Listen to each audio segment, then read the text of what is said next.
वर्णिवेशरमणीयदर्शनं मन्दहास रुचिराननाम्बुजं पूजितं सुरनरोत्तमेर्मुदा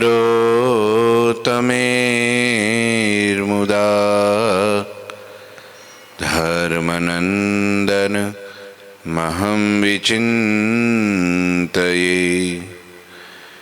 गुरुर्ब्रह्मा गुरुर्विष्णु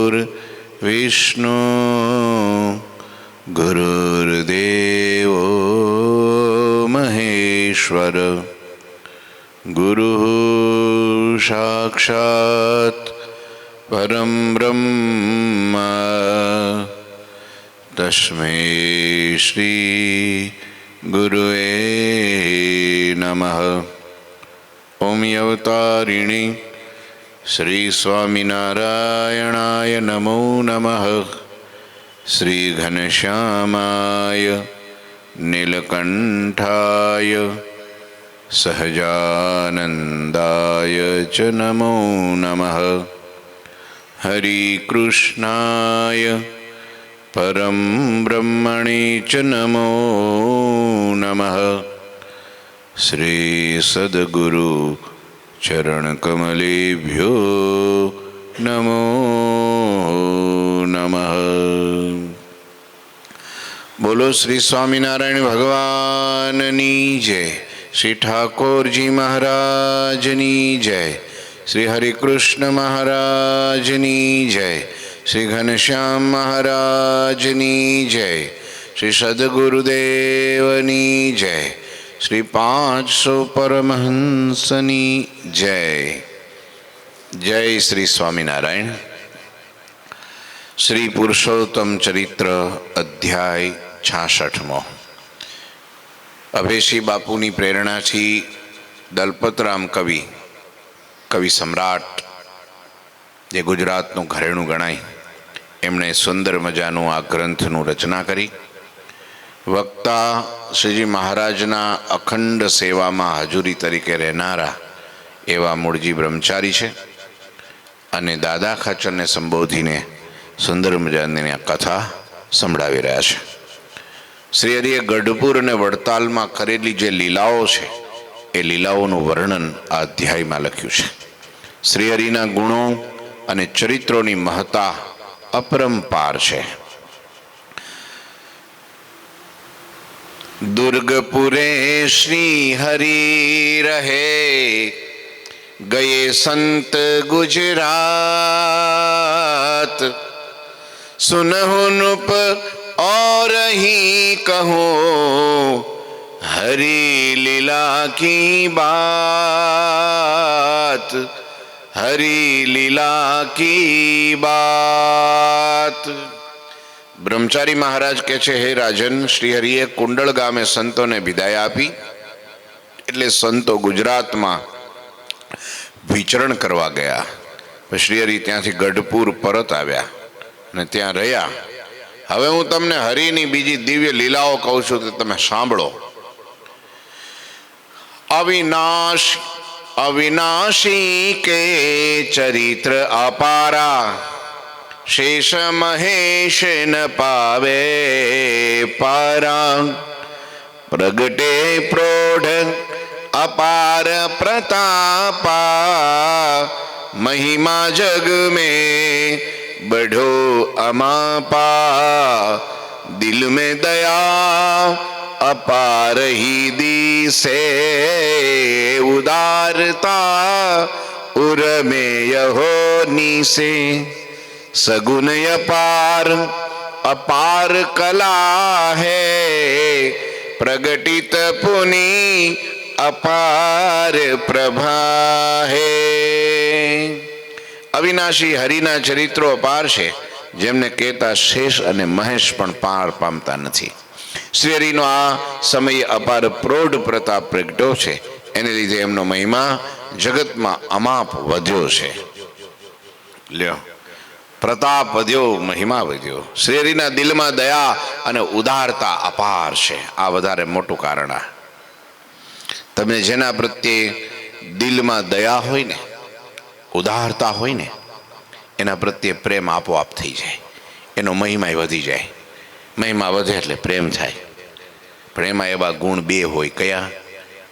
એક દયા, બીજી દિલની ઉદારતા, જતું કરવાની ભાવના. ઉદારતા કહેવાય આને. હશે કાંઈ નહીં, તમારે જરૂર છે, સારું લઈ જાઓ, જાઓ, એના ઉદારતા કહેવાય. કાંઈ વાંધો નહીં, કાંઈ હોય તો મદદ હોય તો કહેજો, એ ઉદારતા કહેવાય. મોટું મન, કાંઈ કહી દીધું, હશે મોટા છે તો કહી દઈએ, એમાં શું, કંઈ વાંધો નહીં. જોયું તમે? પણ નહીં જેવી બાબત માટે જો આની કંકાસ ને કજિયા અને બોલાચાલીને કંઈકની કંઈક ઈર્ષાને અદેખાઈને દ્વેષ થાય, એને વચનામૃતમાં તો લબાડ કીધો, કંગાલ કીધો, પામર કીધો, લોભી કીધો, કેટલી બધી ગાળો દીધી. આ ગાળો જ કહેવાય એક પ્રકારની. મારું ઠામણું ઠોકરું ને આ લઈ ગયો ને અહીંથી નામ થઈ ગયું ને એલો મારી પાસે રહેવા દીધું ને મારું હડપી લીધું ને. આ શુદ્ર ભાવના કહેવાય. શું કહેવાય? હલકી. આ નીચા માણસોનું કામ છે, નીચા, ઊંચા માણસોનું નહીં. હલકા વિચારો થઈ ગયા. મારું આ લઈ ગયો ને મારું તે લઈ ગયો ને મને કાંઈ દીધું નહીં, એને બધું આમ ને તારું મારું હૈયારું ને મારું મારા બાપનું. સમજ્યા? આ બધી નિમ્નતા કહેવાય. એટલે ભગવાન એટલા દયાળુ હતા. આપણે ઘણી વાર કહીએ કે તો ભગવાનમાં હોય, માણામાં થોડું માણામાં હોય. એનું નામ તો માનવતા છે. દયા ધર્મ કા મૂલ હે ને પાપ મૂલ અભિમાન, તુલસી દયા ને છાંડીએ જબલગ ઘટ મેં પ્રાણ. દયાળુ સ્વભાવ તો એ જ માનવતાનો પહેલામાં પહેલું લક્ષણ ને પહેલામાં પહેલો ધર્મ છે. જો આટલી વસ્તુ ન હોય તો એને માણસ ન કહેવાય. બે પગ વાળો ખૂટ્યો કહેવાય. એ બે પગ, પેલા 4 પગ ને આને 2 પગ. કારણ કે એને શું હોય, એની પોતાની કામના આડું કોઈ આવે એટલે એને ઉલાડી મૂકે. એની ઈચ્છાથી વિરુદ્ધ કંઈ કરો એટલે એ ઉલાડી મૂકે. યાખલા જ કરે ને બીજું કોણ કરે? હવે તો ઢોરમાં ઉદારતા આવી ગઈ છે. એ ભાઈ દયાભાવ આવી ગયો. તમે જો ઘણી વાર વિડીયો આવે ને, હા, બિલાડી કોઈ વાંદરો હોય તો કોઈને બચાવી લે, કોઈ સિંહ હોય તો બચાવી લે, કોઈ ભેંસ હોય તો બચાવી લે, એકબીજાને મદદરૂપ થાય. એ લોકોમાં ભાવના વધી ગઈ છે. આ કૂતરા જો શેરીમાં એક કૂતરાને કોઈ આમ વડકું ભરવા કોઈક બીજી આમ ઝઘડવા બીજી શેરીનું આવ્યું હોય ને તો આ શેરીના 5-7 કૂતરા ભેગા થઈ જાય ને પેલાને બચાવી લે. અને આપણે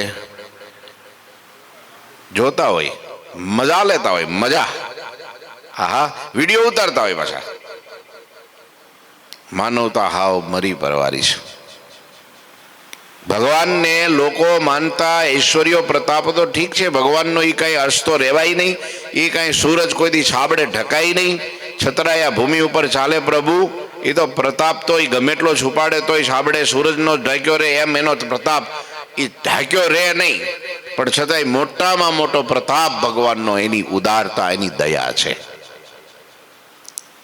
દયાળુ સ્વભાવ. દુખ્યો દેખી ન ખમાય, દયા આણી રે અતિ આકળા થાય, અન્ન ધન વસ્ત્ર આપીને દુઃખ ટાળે. અને ઉદારતા તો કેવી, બધાને સમાવી લે. ગમે એવો ભાવ અવગુણવાળો હોય, પાપી ગમે એવો હોય તો એને પોતાની છાતીએ લગાડે. સ્વામિનારાયણ ભગવાન જ્યારે ધરતી ઉપર પ્રગટ થયા ને ત્યારે ભાવિનભાઈ એક પણ કોમ એવી નહોતી, એક પણ જ્ઞાતિ એવી નહોતી, એક પણ ધર્મના આશ્રિત એવા નહોતા કે જે સ્વામિનારાયણ ભગવાનને માનતા ન હોય ને એના આશ્રિત ન થયા હોય. 18 વર્ણના લોકો. બાકી અમુક જગ્યાએ કેવું હોય, નાતીવાદ હોય. અમુક જે ભગવાનને કે દેવીને કે દેવતાને માને ને એ અમુક એક નાતીના લોકો જ માને, બીજા ન માને. આ નાતીના તો કે છે આ દેવી, આ નાતીના તો કે છે આ દેવ, આ એના ભગવાન, આ જ્ઞાતિના તો કે છે આ ભગવાન. આવું થઈ ગયું છે. ઘણી જગ્યાએ એવું હોય છે. મુબારક છે, એટલું સારું છે. આપણે કંઈ એની કોઈ એ નથી કરતા. પણ સ્વામિનારાયણ ભગવાને કહેતા એને અંગ્રેજો પણ માનતા. અંગ્રેજો એક કંઠી પહેરેલી પૂજા કરતા ને શિક્ષાપત્રી વાંચતા, એ રિસ્પેક્ટ આપતા ને ભૂમિ દાન કરતા. આ મોટા મોટા મંદિરો ઊભા છે ને એમાં અંગ્રેજોનું બહુ જ યોગદાન છે.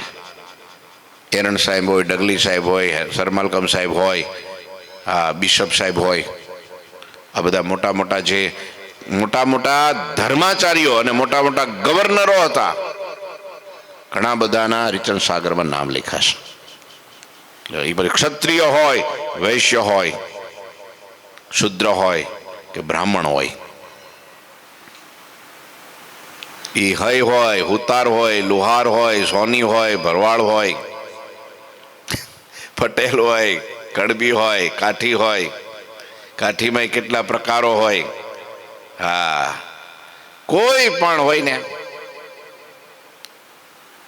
હા, જેને લોકો દુનિયા સંસારી લોકોમાં ઘણા લોકો જેને હાવ તુચ્છ સમજે છે, એવા નહીં સ્વામિનારાયણ ભગવાને પોતાની છાતીએ લગાડ્યા. સગરામ ભગત, ગોવા ભગત, તમે વિચારો જ ખરા. અને પેલા આપણે જોધા ભગત, વિચારો. આનું નામ કહેવાય ઉદારતા. સર્વ જીવ હિતા વહાય નમઃ, એમને સતાનંદ મુનિએ નથી લખ્યું? સર્વ જીવનું હિત કરતા, એટલે એને ઉદારતા કીધી. દયા ભાવ હતો બધાને, એમ નહીં પોતાના આશ્રિત ઉપર દયા. કોઈ પણ દુઃખી હોય, કલેન મન પોતાનો ન માનતો હોય પણ ત્યાં દયા કરે. પશુ ઉપર દયા કરે, પંખી ઉપર દયા કરે, માણસ ઉપર દયા કરે, બાળક ઉપર દયા કરે, બધા ઉપર દયા. એટલે સ્વામિનારાયણ ભગવાનનો જય જયકાર થતો અને ચારે દિશાઓમાં ધજા ફરકતી અને શંખ ફૂંકાતા સ્વામિનારાયણ ભગવાનનો જય હો થતો. તેમના સદગુણો અને કળાઓ પણ અપરંપાર હતી. ભગવાનની કળા, હે પુરુષોત્તમ પોતે પ્રગટ્યા ને સ્વયં મૂર્તિ સાક્ષાત, 16 કળા સંપૂર્ણ અને કયામાં ના આવે વાત. પુરુષોત્તમ પોતે પ્રગટ્યા, 16 કળા સંપૂર્ણ. હા, 64 કળા લખી છે મહારાજ માટે, વેરલાલજી મહારાજે અડલામૃત ગ્રંથમાં. આ 64 બાળપણના ચરિત્રોમાં કે મહારાજમાં 64 કળાઓ હતી. એ તો ભાઈ કળાઓના દાતા છે, એનામ કળા ન હોય એવું બને? કળાઓ બનાવનાર જ છે, તો એનામ કળા હોય તો જ બનાવે ને. પ્રભુ તારી કળા અપરંપાર, એનો ગણતા નાવે પાર. હે હરિ તારી કળા અપરંપાર. અણુમાં આખો વડલો હંકેલ્યો, એના મૂળ ઊંધા મોરાર. મૂળ ઊંધા, તમે વિચારો, મૂળ ઉપર અને ડાળ ખાન પાંદડા બધું નીચે. એવો વડલો જોયો તમે? ક્યાંય નથી જોયો? અત્યારે પ્રત્યક્ષ દેખાય છે આપણને. આનું મૂળ ઉપર છે. આ સંસાર રૂપી વડ છે, આ જગત રૂપી વડ છે, આ બ્રહ્માંડ રૂપી વડ છે, એના મૂળિયા ઉપર છે. કેમ? બ્રહ્મા એનું મૂળ છે. બ્રહ્માજી માંથી ઈ મૂળમાંથી પછી ધીરે ધીરે ધીરે મનુ મહારાજ શત્રુપા જોડલું ઉત્પન્ન કર્યું, અને એમાંથી ધીરે ધીરે ધીરે એની કન્યાઓ અને ઋષિઓ જે સપ્તર્ષિઓ બ્રહ્માજીએ ઉત્પન્ન કર્યા, એ મનુ મહારાજની કન્યાઓને એની સાથે પરણાવ્યા, અને પછી એ કન્યાઓ દ્વારા આ સ્થાવર જંગમ મનુષ્ય પશુ પંખી પ્રાણીઓ એ બધી સૃષ્ટિનું સર્જન થયું. ભાગવતમાં કથા છે, જેનું મૂળ ઊંધા મોરાર, તારી કળા પરંપાર, મૂળિયું ઉપર અને ડાળખાન શાખાન પાંદડા બધું નીચે. આવું વડ જોયું તમે ક્યાંય? આ સંસાર રૂપી વડ છે, એનું મૂળિયું હકીકતમાં આ ઝાડના મૂળિયા નીચે હોય ને પાંદડા ઉપર હોય, શાખાઓ ઉપર હોય, થળિયા ઉપર હોય ને. પેલાના મૂળિયા ઉપર અને આ બધું નીચે. લ્યો, એ હરી તારી કલા અપરંપાર જે. બહુ અદભુત કવિ કાગ બાપુનું આ ભજન છે, બહુ ફેમસ છે. એટલે ભગવાનની કળા અપરંપાર છે. દયા ઉદારતા વગેરે સૌને રાત દિવસ દેખાય અને અનુભવાય. માત્ર દેખાય નહીં, અનુભવાય. અમુક દેખાવ કરતા હોય પણ ભેગા અઠવાડિયું રહ્યો ને તો અનુભવ બુરો થાય કે આ તો બધું લોલમ લોલ જ છે, બોલે જ છે ખાલી. હો, હા, કઈ દયા ભાઈ પધારો ધીરેનભાઈ. હા, બોલવું વસ્તુ જુદી છે અને અનુભવવું, હા, એ સાક્ષાત્કાર છે. વળી શ્રી હરિની અપાર પ્રભા સૌને સદા પ્રગટ દેખાય છે. હરિ લીલા સાગર સોહાવે, ચિરિયા ચંચુ में नाही समावे, शेष थके दो सहस्र जहाँ से, क्यों कही सकूं एक ही रसना से, क्यों कही सकूं एक ही रसना से. શ્રી હરિની લીલા રૂપ સાગર અમાપ છે. આ લીલા છે ને એની કોઈ ગણી ન શકાય. ભગવાન કહે છે મારી લીલાનો હું પાર નથી પામી શકતો, તો દુનિયાના માણસો કેમ પાર પામી શકે? ગીતામાં ભગવાને, શ્રી કૃષ્ણ ભગવાને અર્જુનને કીધું કે હે અર્જુન, હે અર્જુન, તારા અને મારા ધરતી પર કેટલા અવતાર થયા એને હું જ જાણું છું, તું નથી જાણતો. ભગવાનની લીલા અપરંપાર છે. પૃથ્વીના રજગણ ગણી શકાય કદાચ, વૃક્ષના પાંદડા ગણી શકાય કદાચ, આસમાનના તારા ગણી શકાય કદાચ, મેઘના બુંદ ગણી શકાય કદાચ, ભગવાનની લીલા નો ગણી શકાય. કેટલા અવતાર લીધા છે ભગવાને? 24 જ નહીં, ભાગવતમાં જ મને લાગે 39 અવતારોનું વર્ણન છે. હા, જેમ એક મહા મોટું સાગર જેવું મોટું તળાવ હોય અને તળાવમાંથી અનેક ઝરણાઓ ફૂટતા હોય, એમ ભગવાન મૂળ સ્વરૂપમાંથી અનંત ધારાઓ અવતાર રૂપી પ્રગટ થાય છે. જ્યારે જે સમયે જે કાર્ય હોય એ કાર્ય કરવા માટે ધરતી ઉપર પધારે અને પછી ભગવાન અદ્ભુત લીલાઓ કરે અને એ કરીને પછી અંતર્ધ્યાન થાય અને ત્યારે પાછળ ઋષિમુનિઓ, સંતો, મહંતો એના ગ્રંથો રચે અને રોજ આપણે આ કથા દ્વારા એ લીલાઓનું ગાન કરીએ. કાન પાવન થાય ભગવાનની કથા સાંભળવાથી, લીલા સાંભળવાથી. ભગવાન એટલે વચનામૃતમાં, ત્રીજા વચનામૃતમાં, પ્રથમ પ્રકરણના ગરડાના પ્રથમના ત્રીજા વચનામૃતમાં કીધું ભગવાને જે જે અવતારે કરીને જે સ્થાનકને વિશે જે લીલા કરી હોય એને નિત્ય સંભાળી રાખવી. એટલી બધી લીલાઓ છે કે એક સંભાળો અને બીજી યાદ આવે, બીજી સંભાળો ત્રીજી યાદ આવે, વારાફરતી. જેમ છે ને કે તમને ખબર છે આ લોકો અત્તર બનાવે. અત્તર એ શું કરે કે મોગરાનું અત્તર બનાવવું છે દાખલા તરીકે, તો એક ઘડો લે વાસણ, એમાં નીચે છે ને ફૂલની પથારી, આમ એક લેયર કરે ફૂલનું, મોગરાની પાંખડીનું, પછી એના ઉપર તલ નાખે, તલ એક થર, પછી એના ઉપર ફરી ફૂલ નાખે, વળી તલ નાખે, ફૂલ તલ, એમ કરતાં કરતાં મોઢા ઉધીન એનું જે હોય ને પેલું શું કહેવાય એને કાંઠો, ત્યાં સુધી આખું ભરી દે અને પછી એને મૂકી દે અને પછી એને તપાવે, થોડુંક બહાર મૂકે કે પછી અગ્નિ ઉપર. પછી એ જે ફૂલની જે સુગંધ છે ને એ તલમાં ઘૂસી જાય, બેસી જાય અને પછી એ તલને જુદા પાડી દે અને પછી એને પીલી નાખો એટલે મોગરાનું અત્તર બની ગયું. એવી રીતના ગુલાબનું બને, એવી રીતના ચંપાનું બને, જુઈનું બને. જે પણ ફૂલ મૂકો એની શ્વાસ તલમાં ચોંટી જાય એટલે એની અંદર રહી જાય અને પછી એનું જે તેલ નીકળે એ અત્તર, એમ અત્તર બને. એમ મહારાજે વચનામૃતમાં એનું મોરલ સિદ્ધાંત શું સમજાવ્યો કે જેમ ફૂલે કરીને તિલ વસાય છે, એમ તમારા મનની અંદર ભગવાનની મૂર્તિના, જે ભગવાને અવતારે કરીને જે ચરિત્રો કર્યા છે એને વારંવાર શ્રવણ કરવાથી, એનું મનન ચિંતન ને નિધિધ્યાસ કરવાથી એ તમારા મનની અંદર ભગવાનના ચરિત્ર મૂર્તિરૂપી જે સુગંધ છે ને પ્રસરી જાય અને પછી તમારું સપનું આવે ને તો એ ભગવાનનું આવે. તમે ચાલતા હો, હાલતા હો, ખાતા હો, પીતા હો, નાતા હો, ધોતા હો, ગમે ત્યાં જતા હો, ગમે તે ક્રિયા કરતા હો, તમારા મનમાં સતત ભગવાનનું સ્મરણ થયા કરે. આહા હા હા, ભગવાને કેવી લીલા કરી, ઓહો હો હો, ભગવાને શું ચરિત્ર કર્યું. લ્યો, એટલા બધા ચરિત્રો, પછી ચરિત્રની સુગંધ એટલે પછી તમને વિષયનો વાયરો, વિષયનું ઝેર ચડે નહીં. પંચ વિષય, ભોગ વિલાસ, શબ્દ, સ્પર્શ, રૂપ, રસ ને ગંધ. કારણ જ્યાં સુધી યાદ રાખો ઘડો પૂરો ભરેલો છે એટલે એમાં બીજું કાંઈ ન હમાય, ખાલી છે એટલે બધું નાખો એટલે હમાય. એમ તમારું ભગવાનના ચરિત્ર સ્મરણ ભક્તિથી જો ભરાઈ ગયેલું હૃદય હોય ને તો અંદર કદાચ દેખાય ને તો એ અંદર જાય જ નહીં, કેમ કે જગ્યા જ નથી. એનાથી સંપૂર્ણ થઈ ગયો છે એ. એટલે બીજી જગ્યા નો જાય ક્યાંથી? પણ ખાલી હોય તો બધું જાય. હે, ખાલી હોય તો બધું જ જાય. એટલે અહીંયા ચરિત્રનો મહિમા ગાયો છે કે શ્રી હરિની લીલા સાગર અમાપ, સાગરની જેમ અમાપ છે.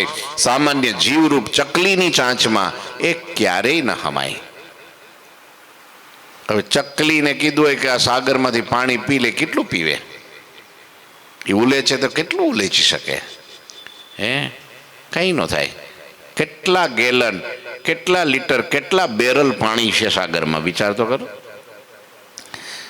હા, ના સમય. અરે શેષજી 2000 જીભથી પણ તે લીલાઓને કહેતા કહેતા થાકી જાય છે ને, તો હું મારી એક જીભથી શ્રી હરિનો તે મહિમા કઈ રીતે કહી શકું, એમ કે છે કવિ. હા, શેષને, શેષનારાયણને બે જીભ, જો હંમેશા સર્પ હોય ને 2 જીભ હોય. હવે શેષને મસ્તક કેટલા છે? 1000 છે. ફેણ કેટલી ફેણ છે? 1000 ફેણ. 1000 ફેણમાં જીભ ગણો તો 2000 થાય ને. એટલે અહીંયા લખ્યું જો, શેષ થકે દો સહસ્ર જીવાશે, ક્યો કહી શકું એ કહી રસનાશે. અમારી એક જીભથી કેમ વર્ણન થાય એનું? શેષ નારાયણ ભગવાન સ્વયં, જેને પૃથ્વી ધરતી ઉપર, ધરતીને પોતાના માથા ઉપર ઝીલી છે, એવા શક્તિમાન શેષ ભગવાન પણ જો ભગવાનની લીલાનો પાર ન પામી શકતા હોય તો આપણી ચામડાની જીભ તો ગોટો વળી જાય. આ તો ખાલી થોડી વાર હવારે કલાક છે ને કાલાવાલા કરીએ, ગુણગાન કરીએ અને આપણી જીભને પાવન કરીએ, આપણા કાનને પાવન કરીએ. આવી છે લીલા. તો હું મારી એક જીભથી હરિના મહિમાને કઈ રીતે કહી શકું? હરિની અપાર લીલાઓનું મનન કરતા કરતા મન થાકી જાય, ચિંતન કરતા કરતા ચિત્ત અટકી જાય, પણ એ બેમાંથી કોઈ તે લીલાઓના પારને ન પામે. શ્રી હરિના ચરિત્રોનું વર્ણન કરતા કરતા વાણી થાકે તો પણ હરિના ચરિત્રનો પાર ક્યારેય ન પમાય. એટલા માટે જ ઉપનિષદોમાં ભગવાન વેદ વ્યાસે લખ્યું, હે, યોગી જેનું મન અને વાણી, યોગીઓના મનને વાણી પણ ભગવાનને ન પહોંચી શકે. હા, શું સંસ્કૃત છે? હે, હા, ના એ નહીં. મન વાણીથી ભગવાન પર છે, મન વાણીમાં આવે નહીં. એ હા, બહુ સરસ મજાનું સૂત્ર છે ભગવાન વેદવ્યાસે આપેલું. યજ્ઞ ભોગતા ભગવાન, અને બહુ સરસ મને સ્મૃતિ આવે, ઇન્દ્રિયો, અંતઃકરણ, મન અને વાણીમાં, યોગીઓના મન વાણીમાં પણ ભગવાન ન આવે એવા ભગવાન દુર્લભ છે. જે આપણને દેખાય છે એ એમની કૃપા છે, એમની કરુણા છે. લ્યો, કાગદ કોટિક અવની સમ કાજલ, કજ્જલ મેરુ સમાન, સુરતરુ શાખા લેખની ને પાત્ર સમુદ્ર સમાન. આહા, કરોડ પૃથ્વી જેટલો વિશાળ. આગળ શું કે છે? પેલા પૃથ્વી, કરોડ પૃથ્વી જેટલો વિશાળ કાગળ કરો. એક પૃથ્વી નહીં, કરોડ પૃથ્વીઓ ભેગી કરો, એનો કાગળ બનાવો. મેરુ પર્વત જેટલા કાજળ, એટલે કે મેષનો, શાહીનો ઢગલો કરો. પૃથ્વીને સમુદ્ર જેવડા પાત્રમાં ભરવામાં આવે, તથા કલ્પ વૃક્ષની શાખાઓની કલમો બનાવવામાં આવે. પછી શારદા દેવી કલમો અને શાહી વડે કાગળ ઉપર કોટી કલ્પ જેટલા સમય સુધી હરિના ચરિત્રોને પોતે લખે તો પણ એના ચરિત્રનો કોઈ દિવસ પાર ન પામે. સ્વામિનારાયણ ભગવાનના ચરિત્રો એવા અપાર છે. લ્યો, યતો વાચો નિવર્તન્તે અપ્રાપ્ય મનસાસા. આ ઉપનિષદમાં લખ્યું, યતો વાચો નિવર્તન્તે અપ્રાપ્ય મનસાસા. મનથી પ્રાપ્ત ન કરી શકાય, બુદ્ધિથી. બુદ્ધિ તો બિલકુલ હાલે જ નહીં. બુદ્ધિને તો લોક જ મારવો પડે. આ ભગવાનને પહોંચવા માટે શ્રદ્ધા અને વિશ્વાસ 2 પાયા છે. શ્રદ્ધાવાળાને એકદમ નજીક. 2 મુમુક્ષુ હતા ધીરેનભાઈ. એ પોતે ભગવાનને મેળવવા માટે જંગલમાં ગયા, આરાધના કરવા લાગ્યા, ભજનમાં લીન થઈ ગયા. એક આંબલીનું ઝાડ હતું અને ઝાડની ફરતી કોઈ પ્રદક્ષિણા ફરે અને નામ જપ કરે.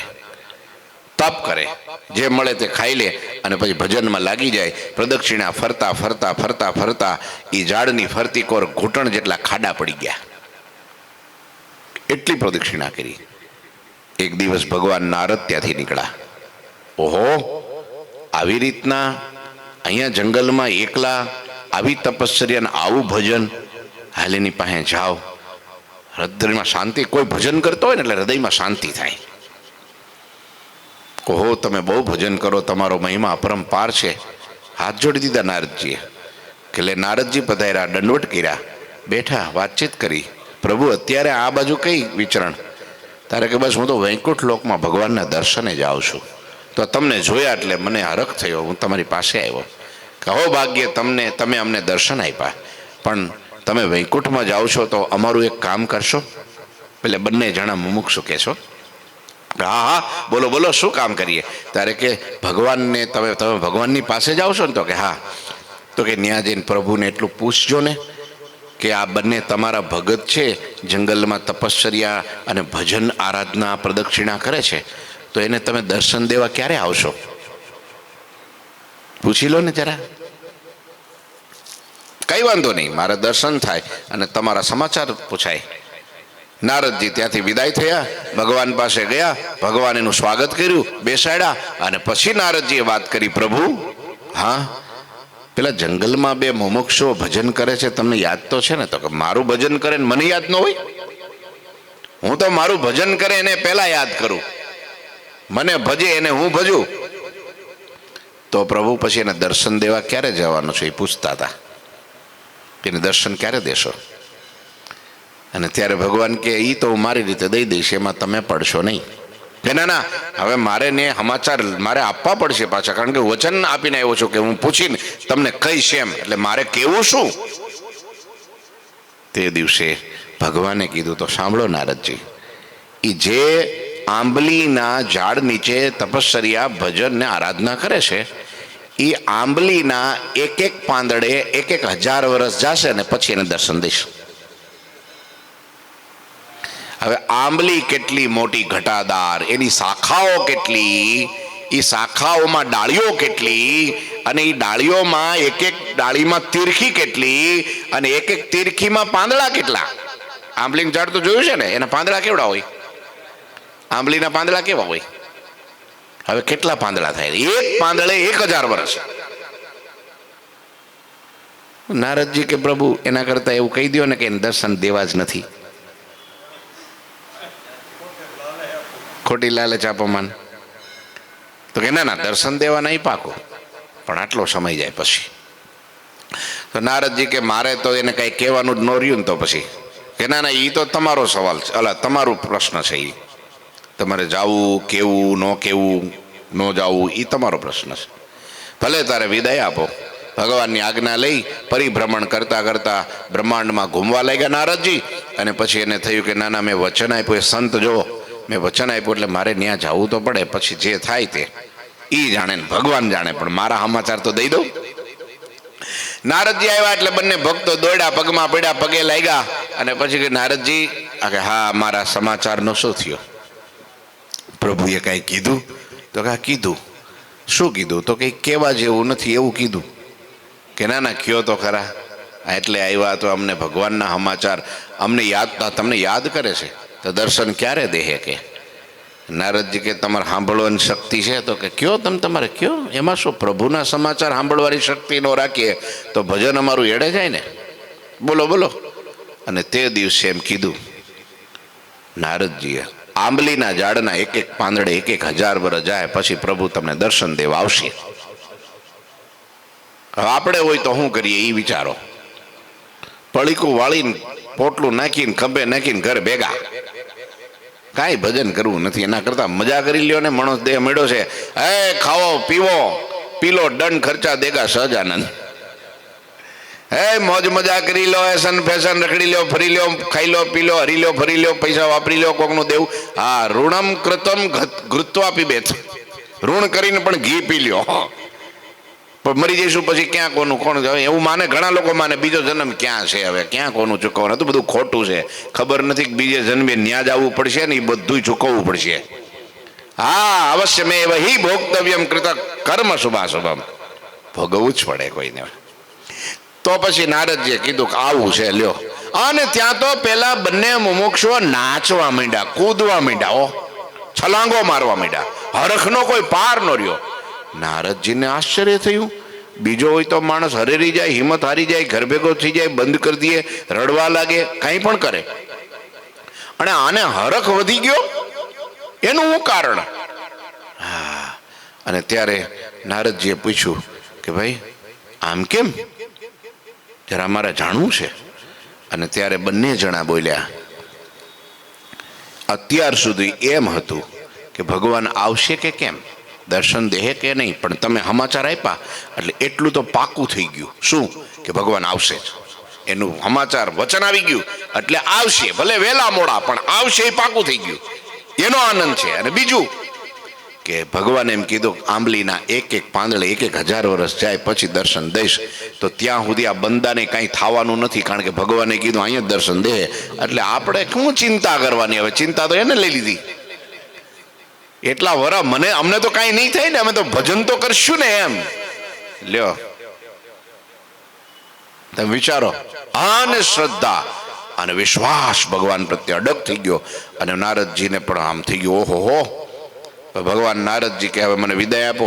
નારદજી થોડાક જ આગા, આમ થોડેક ગયા છે નાળામાં આગા, ત્યાં તો બંને જણા પેલા ભાઈઓ જય જયકાર કરવા લાગ્યા, પ્રભુ તમારો જય હો, તમારો જય હો, તમારો જય હો. આમ પાછું વળીને આમ નારદજી આમ જોયું ને, ત્યાં તો ચતુર્ભુજ રૂપે ભગવાને દર્શન દીધા અને બંને જણા ભગવાનના ચરણમાં ઢળી પડ્યા. નારદજીની આંખ લાલ થઈ, મિજાજ ગયો, હા બાટલો ફાટ્યો, અને પાછા વળીને ભગવાન પાસે આવ્યા. તમે મને શું કીધું તું? એક એક પાંદડે 1000 વર્ષ પછી હું આવીશ, અને તમે તો આવીને ઉભા રહી ગયા. તો મને ખોટો પડ્યો ને આની પાસે. આને મારો વિશ્વાસ ગયો ને કે નારદજી તો આવું કહેતા હતા ને ભગવાન તો આવી ગયા. કે ના નારદજી, તમે ખોટા નથી, હું ખોટો નથી, આ બંને ખોટા નથી. પણ મારે આવવાનું કારણ કે તમે આવા સમાચાર આપ્યા પછી પણ એની શ્રદ્ધા ડગી નહીં, અનંત ગણી શ્રદ્ધા વધી ગઈ, અને શ્રદ્ધારૂપી દોરીએ મને ન્યાથી બાંધીને ખેંચી નીચે ઉતાર્યો છે. શ્રદ્ધારૂપી દોરી ભગવાનને ખેંચી નીચે ઉતારે છે. ધર્મદેવ ભક્તિની શ્રદ્ધારૂપી દોરી ભગવાન અમારા પુત્ર થાય ને અમને લાડ લડાવે, તો અક્ષરધામમાંથી સ્વામિનારાયણ ભગવાન એને ઘેર ગાય માટીના ઓરડામાં નાની પગલીઓ પાડીને બાળક રૂપે જન્મ થયો.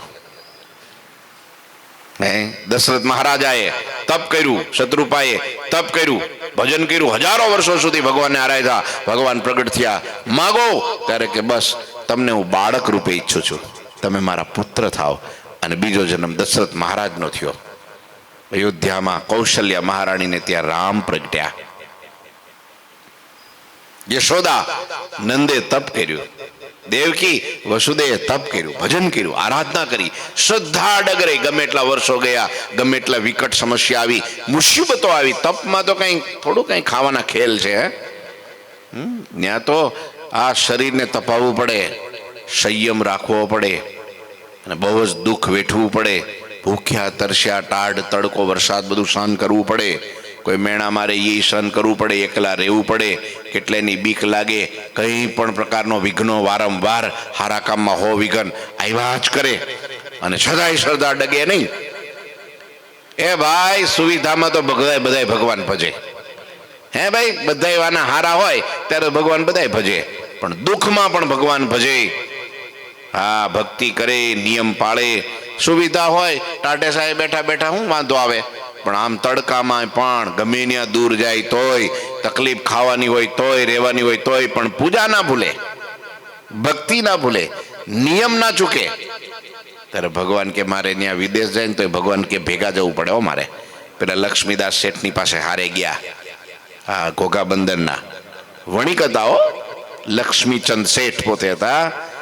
સંતોનો સમાગમ થયો, સંતો જતા હતા ગામડામાં વિચરણ કરવા, અને ભાગોળમાંથી નીકળ્યા તો એને સુગંધ આવી મિષ્ટાનની, ફરસાણની, કે અહીંયા વળી કોનો ભંડારો થતો હોય છે, હાલ જાઓ. ઝાડ નીચે બેઠા હતા સંતો, ધ્યાન કરતા હતા કે સુગંધ તો અહીંથી આવે છે. સુગંધ અહીંથી આવે છે.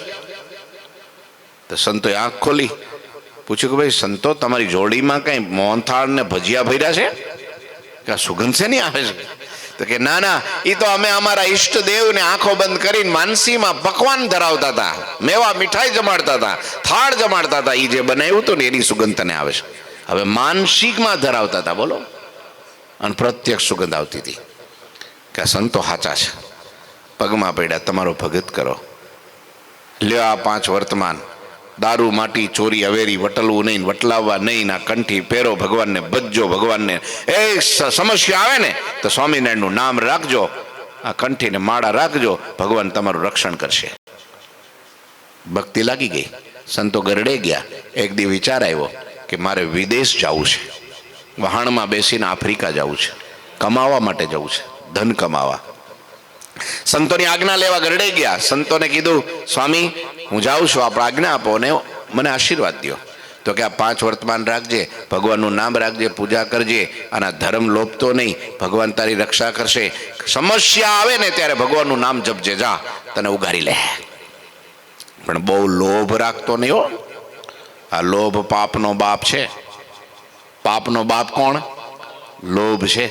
અને પછી ગયા, જેવા વહાણમાં બેઠા ને મધદરીએ બરાબર વહાણ ગયું અને તોફાન ઉપડ્યું ભાઈ, ટોર્નેડો, વાવાઝોડું. હા, સુનામી આવી, મોજા મીડા ઉછળવાન, બધાને થયું કે આ તો મરી જઈશું. અને ત્યારે આને કીધું કોઈ બીશો નહીં, હાથમાં માળા લઈ આંખ બંધ કરી ભગવાનનું સ્મરણ કરીને ધૂન ચાલુ કરી, બધું શાંત થઈ ગયું. બધાને વિશ્વાસ આ માણસ સાચો છે. કાંઠે પોઈ ગયા, પણ ત્યાં કોઈ હગાવાલા હતું નહીં કાંઈ પણ. હવે ક્યાં જાય? એ દરિયાને કાંઠે ફરતાય છે ને એમાં કોઈક માણસ શેઠ બહુ મોટા મળી ગયા ન્યાના. અરે ભાઈ કાંઈ, એટલે કે ભારતથી આવ્યો છું, શાના માટે? તો કે કમાણી કરવા માટે. તે મારે જ માણાની જરૂર છે, લ્યો આવી જ આપણી પેઢીએ. અને પેઢીએ એવું કામ કર્યું, 6 મહિનામાં 50% ભાગ કરી દીધો. ઈમાનદારી, ભક્તિ, વિશ્વાસ. અને પછી આને તો ભાઈ મીંડા કમાવા, મીંડા કમાવા, મીંડા કમાવા. ભારત ભૂલી ગયા. ભગવાને કીધું તું ને કે ભાઈ કંટ્રોલ રાખજે, પછી પાછો આવતો રહેજે, બહુ લોભ રાખતો. પણ એક રાત્રે એને પેટમાં દુખાવો એવો ઉપડ્યો, અસહનીય. 1 દી પેઢીએ ન ગયા, 2 દી પેઢીએ ન ગયા, 3 દી ન ગયા. એટલે પેલા શેઠ આવ્યા, મહેનત આવી માલિક, કે ભાઈ કેમ તમે આવતા નથી 3 દીથી? તો કે પેટમાં દુખે છે, મટતું નથી કોઈ વાતે. તો કે એના માટે એક દવા છે, મટી જાય બધું, પેટ સાફ થઈ જાય. એ બાટલી લઈ આવ્યા, એક બાટલીમાં સમજો ને, હા, એ કે આ પી જાઓ, વિદેશમાં વાંધો નહીં. આ સંકટ સમયનો ધર્મ કહેવાય, આ દેશકાળ પ્રમાણે વર્તું પડે. અહીંયા તો આ કે આ તો પણ દારૂ છે, કે આ તો મારા જીભ પર ન મૂકવું. તો કે પણ હવે આવા સમયે પછી ઉપવાસ કરી નાખજો, એકાદું વ્રત કરી નાખજો, થોડું પ્રાયશ્ચિત કરી નાખજો, સમજ્યા? થોડુંક દાન ધર્મ તો કરી નાખજો, એટલે તમારું છૂટી જાય. પણ અત્યારે તો આવા સમયે તો પીવું પડે કે નહીં? કે ના, એવું જ ન થાય મારાથી. મારા સાધુએ કીધું છે ધર્મ રાખજે, અભક્ષ્ય વસ્તુ ક્યારેય પણ જીભે અડાડતો નહીં. હા, તો એ નહીં થાય. કાંઈ મૂકતો જાઉં છું, તારી ઈચ્છા થાય પી લેજે રાત્રે, બસ મૂકીને વયા ગયા. આ તો ભગવાનના. અને યાદ આવ્યું સંતો કે સંકટ સમય આવે ત્યારે ભગવાનનું ભજન મંડજે કરવા. હાથમાં માળા લઈ સ્વામિનારાયણ સ્વામિનારાયણ સ્વામિનારાયણ જપ કરવા લાગ્યો. અને ઓરડામાં પ્રકાશ થયો, અને પ્રકાશમાં ભગવાનની મૂર્તિ, આંખ ખુલી ગઈ, જોવે તો સ્વામિનારાયણ સાક્ષાત. 3 છોકલાવાળી પાક જરિયાની જામો સોનેરી સુરવાળ, દિવ્ય આભૂષણો ધારણ કરેલા, અને હાથમાં પુષ્પ લઈ અને એની બાજુમાં આવીને માથે હાથ મૂક્યો. કેમ? તો કે પેટમાં દુખે છે. પ્રભુ તમે દર્શન દીધા. કે પછી ભગવાને શું કર્યું? તુલસીના પાન લઈ આવ્યા હતા, એને મીઠું મિક્સ કરી વાટી અને વાટકામાં નાખી, લે પી જા. એ પી ગયા ને ઊંઘ આવી ગઈ. સવારે જે પેટ સાફ, એકદમ શાંતિ અનુભવ થઈ ગયો. દોડીને સવારે ગયા શેઠ પાસે. ભગવાન તો અદ્રશ્ય થઈ ગયા. અને શેઠ પાસે જઈને કહે છે, શેઠ આપણો હિસાબ કરો. કે હે, આપણે ભારત વહી જવું છે, મારા ભાગમાં જે આવતું હોય મને દઈ દો, એટલે હું લઈને વયો જાઉં, તમારું રાખો. કે ના ના, તને કે હું તારે હજી કંઈક કમી લાગતી હોય તો વધારે ભાગ દઉં, પણ તું હાચય તારા જેવો ઈમાનદાર માણા ક્યાં મળે, વિશ્વાસુ. તો કે ના, હવે એક દિવસે ન રોકાવાય, મારા પ્રભુની ચિઠ્ઠી ફાટી ગઈ. એ બધું કર્યું, માલ ભરી અને લઈ આવ્યા. એ વાહણમાં બેસીને ભારત આવ્યા, સીધા ગરડે ગયા. એનો જે ભાગ નીકળતો હતો એ ચોખ્ખો ભગવાનના ચરણમાં અર્પણ કરી, સંતોને જે કાંઈ રસોઈ બધું કરી અને પછી પોતાને ગામ ઘોઘા ગયા. પછી જીવ્યા ત્યાં સુધી ભજન કર્યું અને લોકોની મદદ કરી અને ભગવાને રક્ષણ કર્યું. લ્યો, કહેવાનો અર્થ એ છે કે આ ભગવાન, હા, આવા જે ચરિત્રો છે, લીલાઓ છે, એ ભગવાન આપણને પ્રેરણા આપે છે. ભગવાનની લીલા છે આ. કહેવાનો અર્થ છે કે ગમે એવા હોય, ગમે એવી પરિસ્થિતિમાં હોય, આવા ભગવાનના ચરિત્રો સંભાળવાથી, નામ રટન કરવાથી ભગવાન હંમેશા એમ કે છે, ભગવાન કે મારો પ્રેમી ભગત મને ભૂલી જાય ને, પણ હું મારા પ્રેમીને ના ભૂલું. ગોપી મને ભૂલે પણ હું ગોપીને ના ભૂલું. લ્યો, આ પ્રેમ છે. એટલે એના માટે ધરતી ઉપર એવા ભક્તોને સુખ આપવા માટે અવતરણ હોય છે. 66 અધ્યાયનું આ 7 ચોપાઈ સુધીની કથા આપણે સાંભળી. આગળની કથા આવતીકાલે. ઠાકોરજી મહારાજની જય. શ્રીપતિમ શ્રીધરમ સર્વદેવીશ્વરમ ભક્તિ ધર્માત્મજમ વિષ્ણુદેવમ હરે માધવમ કેશવમ કામદમ કારણમ સ્વામિનારાયણમ નીલકંઠમ ભજે. શ્રી ઠાકોરજી મહારાજની જય. જય શ્રી સ્વામિનારાયણ.